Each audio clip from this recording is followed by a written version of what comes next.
Dans le groupe Volkswagen, on adore les SUV et on les décline à n'en plus finir. Il y en a 5 rien que dans la marque Volkswagen, 5 également chez Audi, il y en a même un chez Bentley et un chez Lamborghini.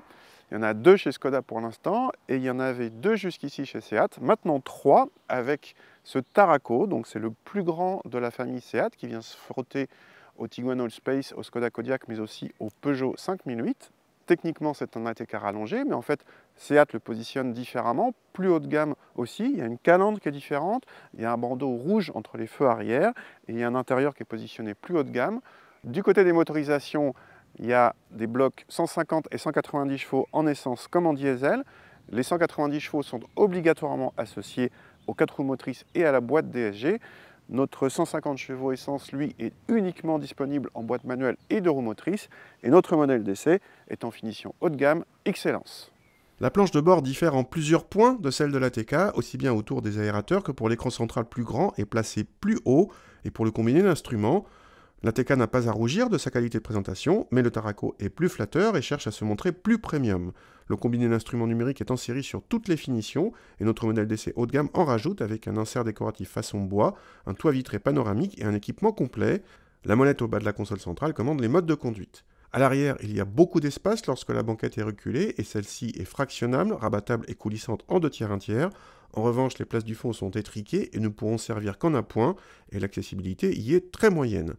Le coffre en revanche est généreux, en dépassant les 600 décimètres cubes en configuration 5 places, et reste praticable avec presque 300 décimètres cubes en configuration 7 places selon nos mesures. Ce Tarraco, il est à la fois plus lourd et un empattement plus long que l'ATK, du coup il est moins dynamique, ce qui est relativement logique. En fait, il reste un petit peu plus dynamique qu'un Kodiaq, qui est essentiellement typé confort, mais il est moins dynamique qu'un 5008, qui garde un bien meilleur compromis. Attention, quand on bouscule ce Tarraco et qu'on rentre dans l'ESP donne des gros coups de frein qui peuvent pas mal vous surprendre. Du côté du moteur, on a donc ici le TSI 150 chevaux et il est un peu juste pour ce gabarit. En fait, pour tout vous dire, le 5008 PureTech, le 3 cylindres 130 chevaux, est meilleur en accélération et en reprise. Donc, en fait, heureusement que Seat ne propose pas de motorisation inférieure à 150 chevaux parce que ce ne serait pas pertinent.